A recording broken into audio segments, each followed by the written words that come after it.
Assalamualaikum warahmatullahi wabarakatuh. Nama saya Halimatus Sadia, nomor induk mahasiswa 0545791101 dari UPBJJ Palembang.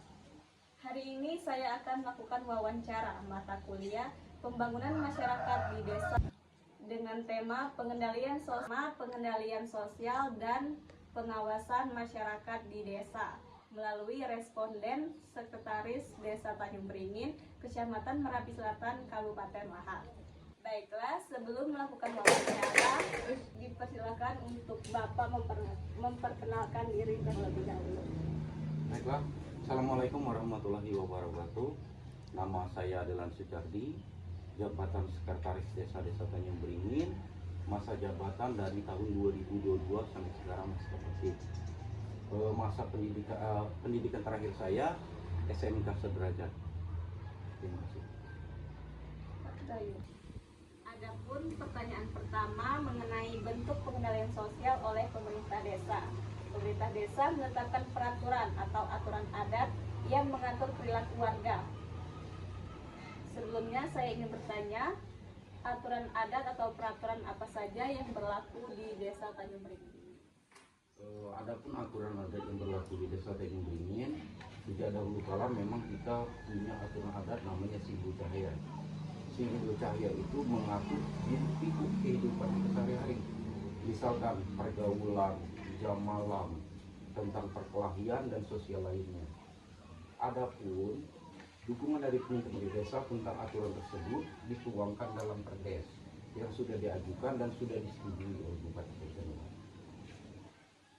Peraturan desa yang ditetapkan secara konsisten dengan mekanisme apa saja sanksi yang apabila dilanggar oleh masyarakat?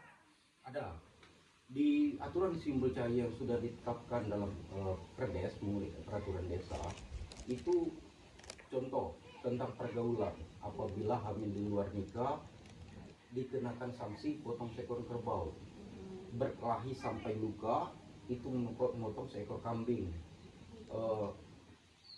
menjemur padi di tengah desa itu juga dikenakan sanksi ayam, potong ayam.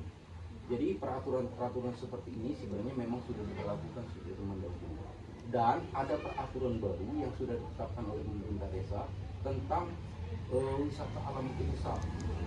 Ada uang yang masuk, titik jasa parkir, terus juga ada juga aturan pengunjung, aturan adat, misalkan tata cara berpakaian, mandi, semuanya sudah diatur.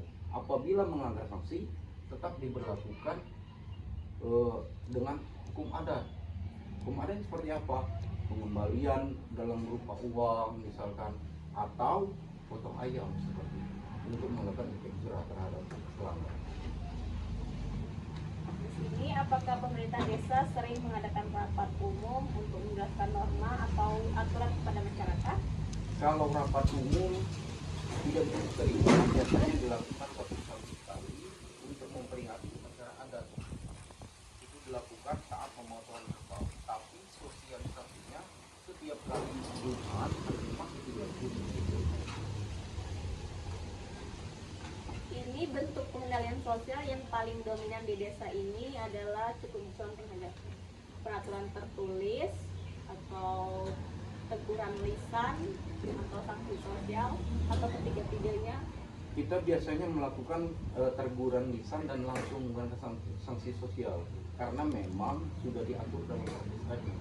Berarti setiap kali ada pelanggaran itu langsung dilakukan teguran dan dikenakan sanksi sekaligus. Di lingkungan desa ini masyarakat secara aktif saling mengingatkan jika ada yang melanggar norma, misalnya tidak gotong royong atau memutar musik keras, ya atau tidak? Ya. Pengawasan sosial paling banyak dilakukan oleh siapa? Ketua, pemerintah desa, dalam hal ini kepala desa, perangkat desa, DPD, tokoh masyarakat, tokoh adat, dan tokoh agama. Masyarakat sering mengadukan perilaku yang meresahkan melalui siapa? Biasanya langsung ke pemerintah desa, dalam hal ini kadus terlebih dahulu. setelah sampai ke kadus biasanya dirundingkan dengan tokoh adat atau tokoh agama, baru biasanya melakukan peneguran atau dikenakan sanksi. Menurut Bapak, pengawasan sosial oleh masyarakat di desa ini sangat kuat atau cukup kuat atau lemah? Kalau dibilang kuat dan sangat kuat, karena ini memang sudah turun-temurun dan sudah menjadi adat, ini sangat kuat. Karena memang sudah diatur sejak zaman dulu dalam aturan simbol cahaya dan sudah dibakukan dalam perdes. Apakah di desa ini ada lembaga atau forum khusus yang memfasilitasi pengawasan terhadap pemerintah desa, misalnya BPD, forum pengawas desa, atau kelompok masyarakat peduli desa? Di desa ini ada dua, itu ada forum BPD yang berperan aktif di dalamnya dan forum adat yang dikomandoi oleh ketua adat.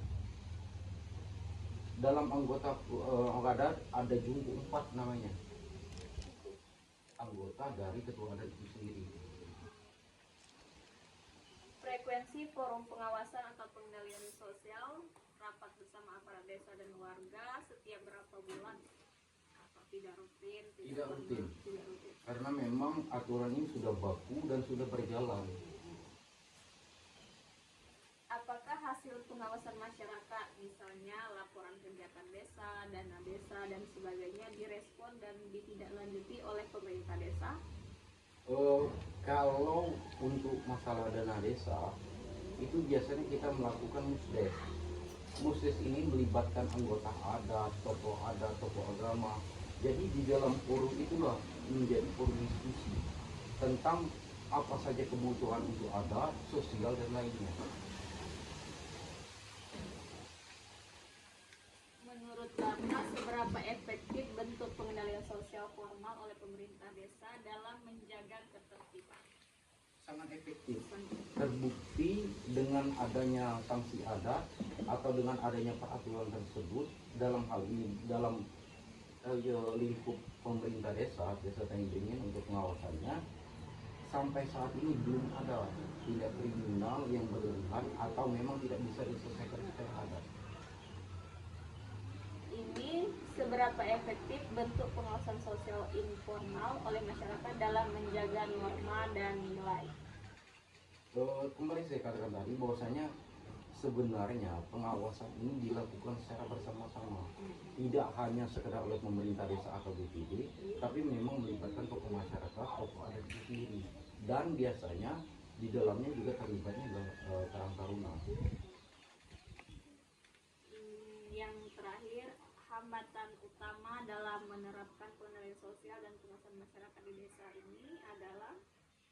Hambatan utamanya sebenarnya sekarang ini generasi sekarang cukup lemah tentang pengetahuan adatnya, cukup lemah, terus juga kepedulian sosialnya juga cukup lemah. Jadi kalau memang kita dikatakan bahwasanya pengendalian itu berjalan, iya sangat berjalan, hanya saja kepedulian dari generasi muda masih sangat lemah. Selesai sudah wawancara pada hari ini. Sebelumnya saya ingin mengucapkan terima kasih banyak kepada Bapak atas waktu dan kesempatannya, dan juga kami tutup dengan wassalamualaikum warahmatullahi wabarakatuh.